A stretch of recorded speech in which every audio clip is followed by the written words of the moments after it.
Kasih karunia dan damai sejahtera dari Allah Bapa dan dari anaknya Yesus Kristus menyertai kamu sekalian. Amin. Shalom. Selamat pagi bagi kita semua. Kiranya kita semua dalam keadaan sehat dan sukacita. Mari kita mendengarkan firman Tuhan yang menjadi renungan harian pada hari ini, Selasa 30 Juni 2026, sesuai dengan Almanak HKBP yang tertulis di Zefanya 3 ayat 9. Tetapi sesudah itu, aku akan memberikan bibir lain kepada bangsa-bangsa, yakni bibir yang bersih, supaya sekaliannya mereka memanggil nama Tuhan, beribadah kepadanya dengan bahu-membahu. Demikianlah pembacaan firman Tuhan. Saudara-saudari terkasih, kitab Zefanya dikenal sebagai kitab yang banyak berbicara tentang hukuman Tuhan atas dosa umatnya dan bangsa-bangsa lain. Namun, di balik berita penghukuman itu, Tuhan juga menyampaikan janji pemulihan yang penuh pengharapan. Allah bukan hanya menghukum tetapi juga memulihkan. Allah bukan hanya membersihkan keadaan umatnya, tetapi juga mengubah hati mereka.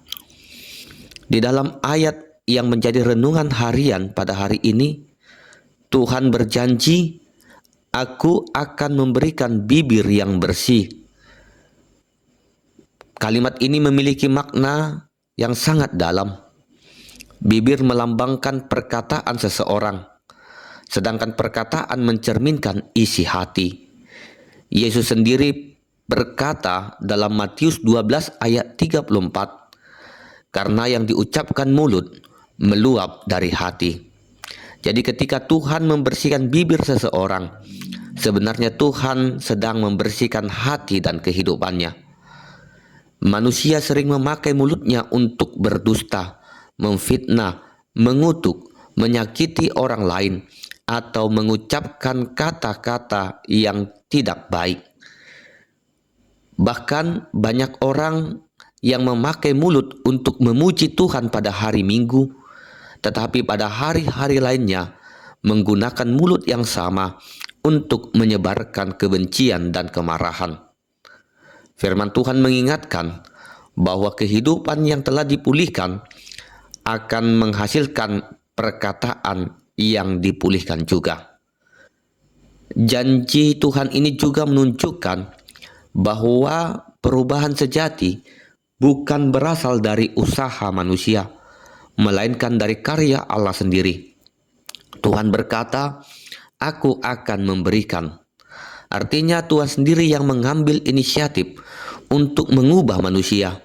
Ia sanggup mengubah orang yang dahulu menghujat menjadi penyembah Tuhan. Ia sanggup mengubah mulut yang penuh keluhan menjadi mulut yang penuh dengan ucapan syukur. Ia sanggup mengubah kehidupan yang jauh dari Tuhan menjadi kehidupan yang memuliakan namanya. Firman Tuhan juga mengatakan bahwa bangsa-bangsa akan memanggil nama Tuhan. Ini menunjukkan bahwa rencana keselamatan Allah tidak hanya ditujukan kepada bangsa Israel saja, tetapi kepada seluruh bangsa di dunia ini. Allah menghendaki setiap orang untuk datang kepadanya dan menyembahnya. Inilah penggenapan kasih Allah yang kemudian dinyatakan melalui Yesus Kristus, sehingga setiap orang yang percaya kepadanya memperoleh keselamatan. Bagian terakhir ayat ini berkata bahwa mereka akan beribadah kepadanya dengan bahu-membahu.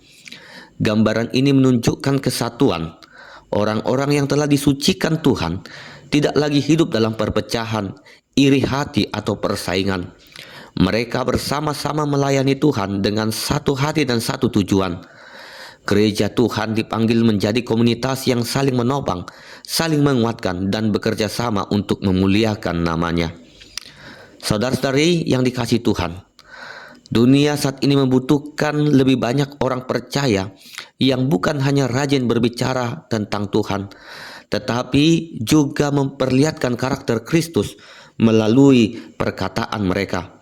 Ketika bibir kita dipenuhi pujian kepada Allah dan kata-kata yang membangun sesama, nama Tuhan semakin dimuliakan dan akan banyak orang dapat melihat kasih Tuhan melalui kehidupan kita. Amin. Kita berdoa. Terima kasih Tuhan untuk firman-Mu yang telah kami dengar pada saat ini. Terima kasih atas janji-Mu yang memperbaharui hidup kami. Sucikanlah hati kami agar perkataan kami menyenangkan hati-Mu dan menjadi berkat bagi sesama. Tolong kami untuk hidup dalam kesatuan, saling mengasihi dan melayani dengan rendah hati.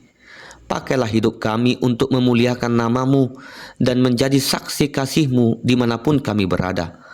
Berkati dan lindungi kami juga di dalam aktivitas kami sepanjang hari ini.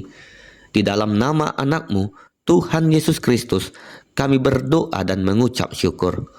Anugerah Tuhan Yesus Kristus, kasih setia dari Allah Bapa, dan persekutuan dari Roh Kudus kiranya menyertai kamu sekalian. Amin.